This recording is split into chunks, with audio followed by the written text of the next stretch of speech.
I think the NBA has gotten way past the balance and watching guys give up dunks to shoot threes on fast breaks. That kind of thing. I think that has hurt the game a lot. Now, that's me. I am old school, as we all know. JJ, perfect. But, Bird shot plenty of threes. And they had Parrish and McHale. Bird shot plenty of threes. The best. And Bird is one of the great shooters in the history of the sport. Not even close. Bird shot threes. He never was a volume shooter from three. No, I know that. But he was a great three-point shooter. He was not good. He was great. He's one of the top 5 three-point shooters of all time. That's how good Bird is. Oh, yes. Won three-point shooting contests. He was phenomenal. Bird's a great shooter.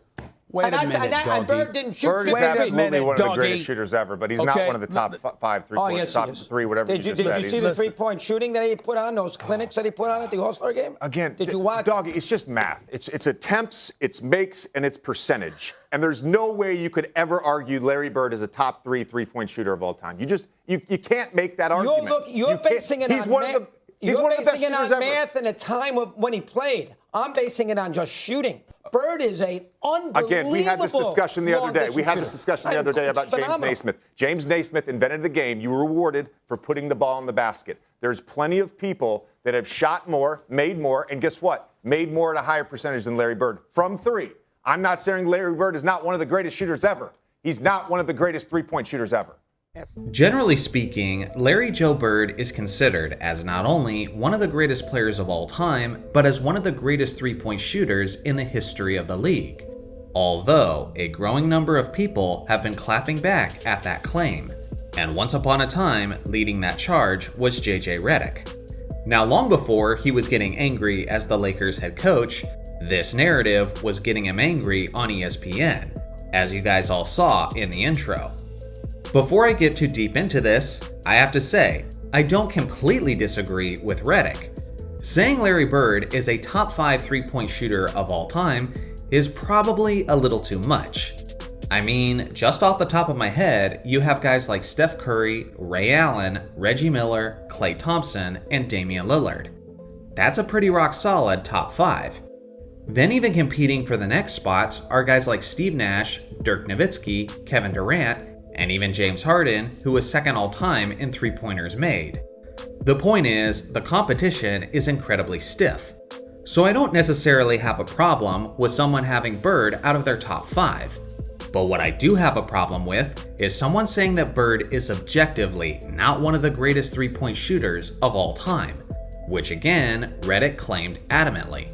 I'm not saying Larry Bird is not one of the greatest shooters ever. He's not one of the greatest three-point shooters ever. To me, this growing narrative is by far the dumbest criticism of Larry Bird, because it's not only an ignorant thing to say about this legend, but it's also overly simplistic logic to apply against another era of basketball as a whole. Redick's argument is that Bird didn't shoot enough three-point shots. The argument is mostly against his volume. The problem with that logic is that it's an unfair standard to apply to the NBA's past. Because prior to the 2010s, everyone shot a fraction of the three-point shots that they're shooting today, which basically means that the only players that are allowed to be in the greatest three-point shooters conversations are all guys that have played within the last 15 years. Here's where it gets really stupid though. In 2025, teams shot an average of 37.6 three-point attempts per game, and 40 years before that, teams were averaging 3.1 per game.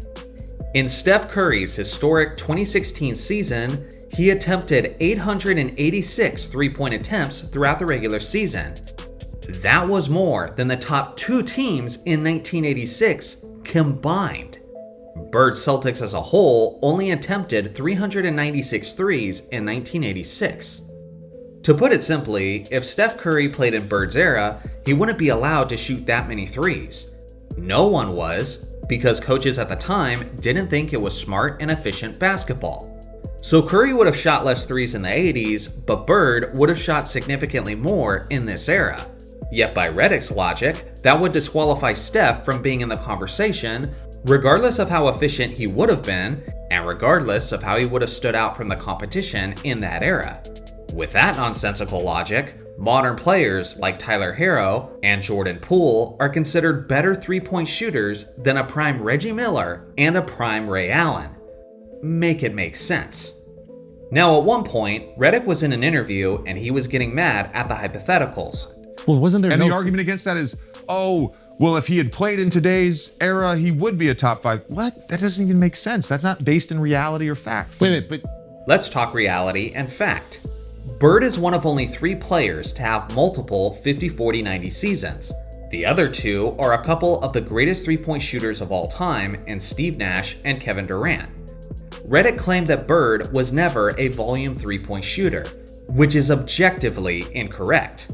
During Bird's first 50, 40, 90 season, he led the entire league in three-pointers made and in three-pointers attempted.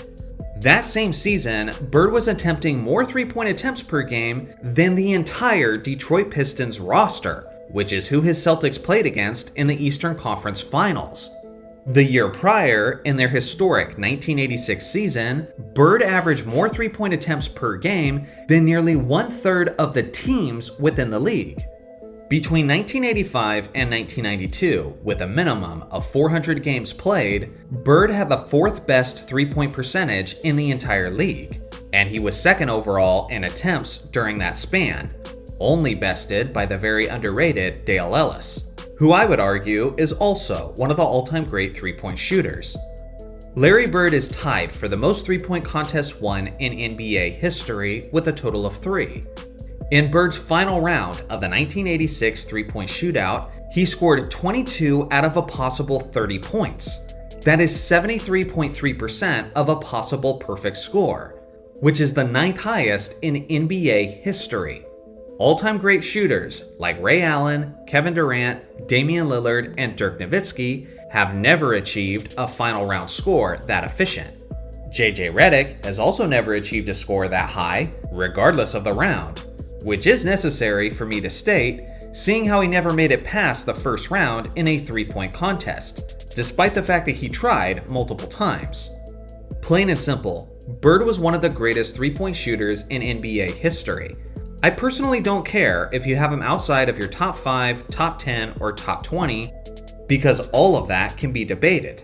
But to act like he doesn't belong in the conversation at all, simply because of the era he played in, while completely ignoring the context of the time, is simply one of the dumbest criticisms that you can possibly make. So what do you guys think?